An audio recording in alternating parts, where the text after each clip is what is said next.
বিশেষ অনুষ্ঠান বাতিল করল রাম মন্দির তীর্থক্ষেত্র ট্রাস্ট। আগামী 17 জানুয়ারি একটি শোভাযাত্রার আয়োজন করা হয়েছিল অযোধ্যায়, যেখানে প্রাণ প্রতিষ্ঠার আগেই রামলালার দর্শনের সুযোগ পেতেন ভক্তরা।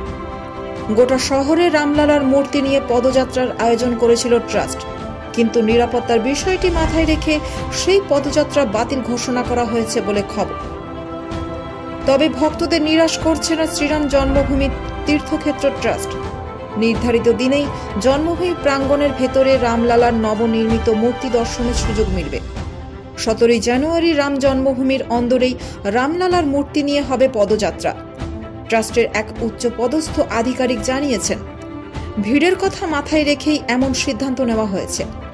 অযোধ্যা সিটি ট্যুর বাতিল করে জন্মভূমির প্রাঙ্গণেই রামলালার মূর্তি নিয়ে শোভাযাত্রা হবে, তবে মোতায়েন থাকবে পর্যাপ্ত নিরাপত্তারক্ষী। সোমবার কাশীর আচার্য এবং উচ্চপদস্থ প্রশাসনিক আধিকারিকদের সঙ্গে 17 জানুয়ারির অনুষ্ঠান নিয়ে একটি বৈঠক করে শ্রীরাম জন্মভূমি তীর্থক্ষেত্র ট্রাস্টের আধিকারিকরা। এরপরই অনুষ্ঠান বাতিলের সিদ্ধান্ত নেওয়া হয়। অযোধ্যার জেলা শাসকের মতে, রামলালার দর্শন পেতে কেবলমাত্র স্থানীয়রাই নয়, দূর দূরান্ত থেকে ছুটে আসবেন রাম ভক্তরা। ফলে মাত্রাতিরিক্ত ভিড়ের আশঙ্কা করা হয়েছে। এতে নিরাপত্তা বিঘ্নিত হতে পারে। যে কোনো মুহূর্তে অপ্রীতিকর ঘটনা ঘটে যেতে পারে। পদপিষ্ট হওয়ার মতো পরিস্থিতি তৈরি হতে পারে বলেও আশঙ্কা।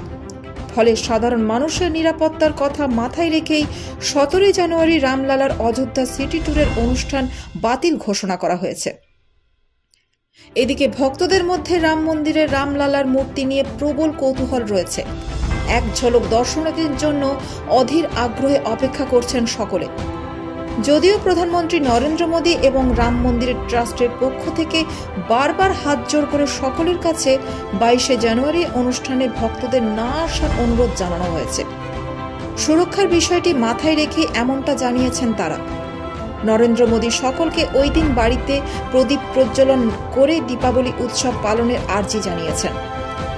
বছরে যে কোনো অন্য সময় অযোধ্যায় গেলেও 22 জানুয়ারি যেন কেউ না যান, এমনটাই বারবার অনুরোধ জানিয়েছেন প্রধানমন্ত্রী। উদ্বোধনী অনুষ্ঠান দিনেও মাত্রাতিরিক্ত ভিড়ের আশঙ্কা রয়েছে রাম মন্দির কর্তৃপক্ষের।